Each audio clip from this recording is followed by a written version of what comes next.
Alright, welcome folks. We're all set up for the second battle of this Tenkatsu series of three battles. This is Nagakute from 1584, 2 years after the Battle of Yamazaki.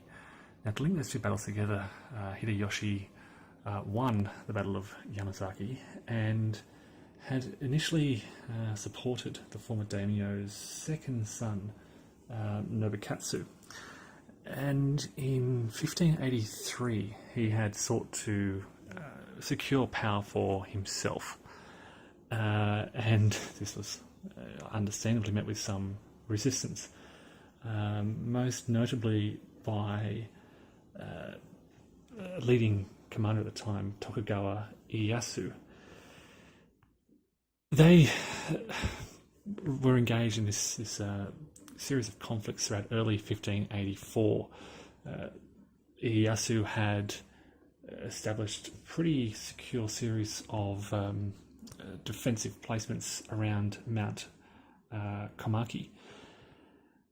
And feeling that those defences were too difficult to take, Hideyoshi sent one of his leading commanders, this guy by the name of Ikeda Tsuneyoki, to raid nearby provinces. And this is really the setting for this game. Ikeda has sent his force around, I think, 20 to 30,000 strong into this province to basically raid the area. And Tokugawa Ieyasu, who I think is under this stack here, learns about this, and he rushes his forces in to stop this from taking place. Now, historically, Ikeda, who is all the way down here, he lost his head in the battle. And when that happened, a panic spread throughout the forces, and Tokugawa won the battle. But in response, Hideyoshi sent his troops in to reinforce and try and capture Tokugawa, and I think Tokugawa was forced to retreat from the field over the coming days. But at the start of this, I guess the battle here, what we have here is Ikeda Tsuneyoki moving his army throughout the field, raiding the area, and Tokugawa Ieyasu's troops are all spread out, but he's bringing this big force onto the field on the third turn, and they will really be the big striking force. So it's going to be an interesting first couple of turns. For the first two turns, Tsuneyoki is going to really vastly outnumber, even in this area over here, they outnumber these defenders. And then from turn 3 onwards, I think Ieyasu is going to need a clan activation to bring his 3 reinforcements on. And that's not a given. We saw in the last battle of Yamazaki how uncertain clan activations can be. So it's going to be a very interesting battle developing, particularly over those first 3 or 4 or 5 turns. All right, I'll report back shortly, and we'll see how it goes. Okay, folks, here's the situation at the end of the first turn. Tokugawa had, Ieyasu had put a lot of his formations, clans around here under attack orders, and had hoped to capture or lock in those sort of northwesternmost forces of Ikeda Tsuneyoki's forces, these troops around here, before they could link up with the rest of the army. Unfortunately, and I had a number of clan activations for these clans around here. Unfortunately, they were among the last drawn from the cup. In fact, the Tokugawa combat activation chip was the very last activation counter drawn. This gave then all of Ikeda's clans around here the opportunity to march out of this area under their march orders. So as soon as that march activation chip was drawn, and it was midway through the turn, these clans just walked up that main road. And then Tokugawa's clans were activated. Now, because they were then quite far back and way out of range to charge, I tried to change their orders and succeeded in 2 cases here. So these 2 clans have moved to movement orders to enable them to pursue the Ikeda clans more closely. These units weren't activated by clan activation counters, so they remain under attack orders. And I kept this clan here under attack orders because they're still pretty close. And if they can get another clan activation or a combat activation on the next turn, they can catch up. And basically what I'm trying to do is pin these clans down before they can link up with these other clans. As you can see here, these guys have... I should mention, the Ikeda's army is under the combat or battle tactic of Fukuhei, which is basically ambush, and that enables them to set up ambushes in forests. So they use their firepower value when they defend in a melee if there's a forest symbol depicted in their hex, and at least one of their attackers' hexes. So they're trying to kind of set up in this forest area around here. I've just realised this probably isn't the best terrain, but they're defending on the far side of the river, which will give them defensive benefits. I mentioned that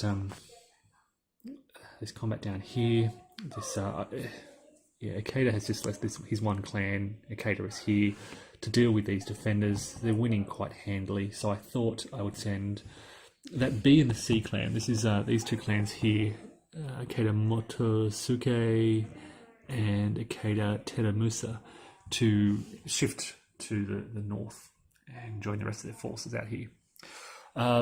So what's happening is most of Ikeda's force is going to consolidate around this centre area of the field. They're being chased by Tokugawa, who's going to try to pin them down before they can form up, whilst just that one clan is going to try to deal with these defenders, secure the sort of little fortification there, and then rejoin the rest of the forces. The one disadvantage of this is my commander, and this is the source of my command activations, and it's a long path. It may mean that there are delays in giving commands to the rest of my army. So relatively quiet on the first turn, with Ikeda's forces managing to escape that little pincer attempt out in the north. Okay, the end of the second turn here, and as you can see, Ikeda Tsuneyoki's troops are moving up on this is the southern side of this little stream running through here, just north of Nagakute. Most of them are in move orders. They've been moving up these roads here. I mentioned these units had changed to attack along here.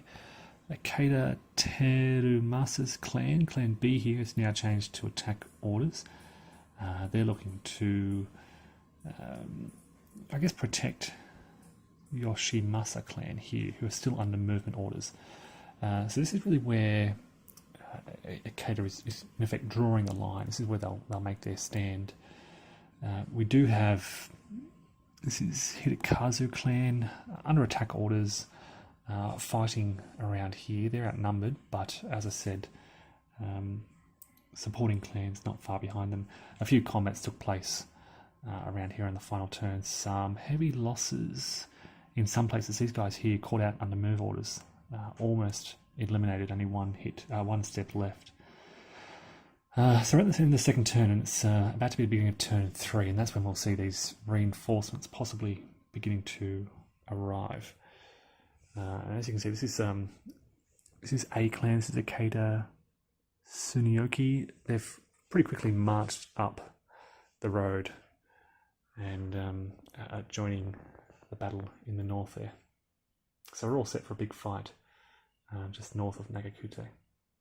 Okay, it's the end of the third turn. As you can see in the centre here, Tokugawa Ieyasu has taken the field, arriving from that reinforcement position up in the north. There was some pretty tense fighting back and forth along here, a lot of activations from both sides, causing heavy casualties on both sides, with no clear winner. As you can see, this clan here has been quite heavily reduced. Some losses here, a loss here. This clan was forced to regroup after failing to change their orders. Teramasa clan here eliminated, I think, one or two of Tokugawa's defenders. Again, just isolating those defenders and bringing greater numbers to the fight. Elsewhere around here, you can see Ikeda Tsuneyoki's clans are lined up pretty nicely along that river. They're pretty happy with their defensive position, and what's this done is it's forced Tokugawa to shift his line. As he arrives in the field, he can't just rush in there. It's a bit too dangerous at the start, so he's moving his line down here to the focus of where the fighting has been, and he's going to try and lend his weight to that fighting and try and focus in this area. That then will force Ikeda Tsuneyoki to decide whether to hold behind that river or to cross over and advance and threaten Tokugawa. Only two of Tokugawa's clans advanced. One, the last activation chip, was that clan off there in the reinforcement space. It remained in the cup. Fortunately, in the delay phase, they were simply placed back in reserve. Their orders weren't delayed, so they can potentially activate on the next turn. So this is what's happening. This is Tokugawa consolidating all his forces in this area, just north of Nagakute, with a decision to be made by Ikeda whether to advance across the river and attack or hold and potentially threaten the security of their forces out in that left wing.